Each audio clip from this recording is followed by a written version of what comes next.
Kamusta mga kaibigan kong magaganda at guwapo? Welcome back na naman sa ating munting channel. Sa bidyong ito ay isang matinding agimat ang pag-uusapan natin. Pero bago tayo magpatuloy, kung kayo ay bago lang dito sa aking munting channel at hindi pa nakasubscribe, pindutin nyo na ang subscribe button at notification bell para isa rin kayo sa unang makapanood kapag mayroon akong bagong upload. So ayun na nga, huwag na nating patagalin pa. Malapit na naman ang Pasko. Nako, malamang mapapalaban ka. Mapapalaban ka ng kainan.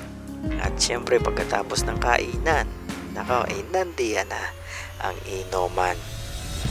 Kaya naman kung ikaw mahilig uminom at ayaw mong ikaw malasing agad, nako panoorin mo hanggang dulo ang video nito. So malamang isasabihin ng iba diyan kaya nga nagiinom para malasing. Pero pangit kaibigan kapag ikaw naunang malasing sa mga inuman. Kaya naman naare ang mga bagay, isang bagay lang pala na kapag nakuha nyo maaaring tumagal kayo sa inuman o hindi kayo malalasing agad. Hindi katulad ni kumpare mo na ilang tagay lang natutulog na sa upuan. So ayun na kayo nakakita na ng sunog. Naku malamang ka na. So kapag kayo nakakita ng nasusunog, opo, yung nasusunog na bahay. So kung ang bahay gawa sa light materials, so yan dapat gawa sa light materials ang bahay na nasusunog. At yan yung bahay lang na may 4 na haligi at may mga dingding So kadalasan ang mga bahay na ganyan sa probinsya lang makikita.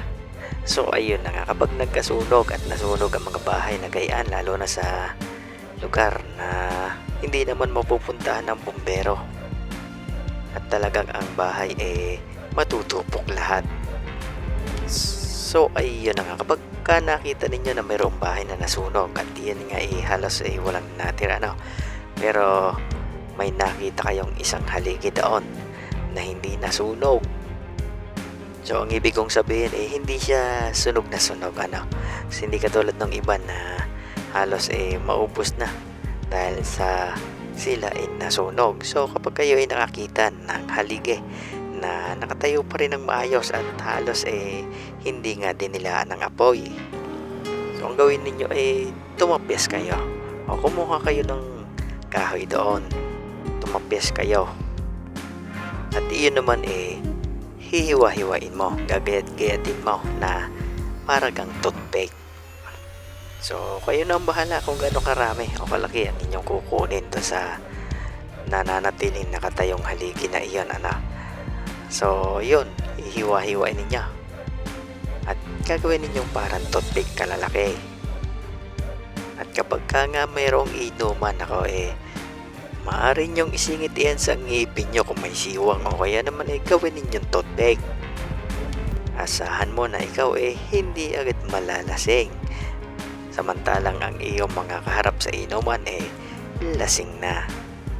Subalit dapat ikaw nasa isang gilid laang at hindi ka nalalakdangan ng sinuman.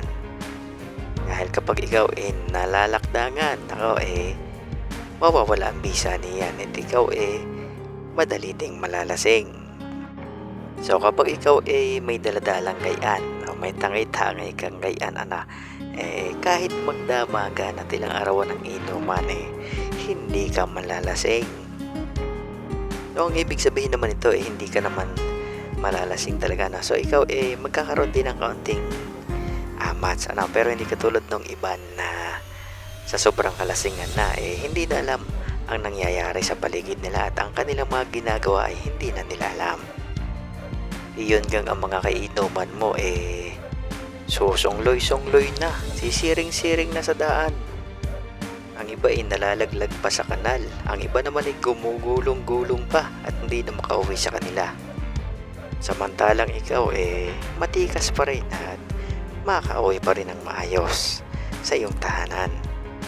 Iyon ang bisa ng hindi nasunog na haligi ng tahanan kapag inyong nakuha. Hanggang sa muli, good luck, God bless at ingat ho kayo palagi.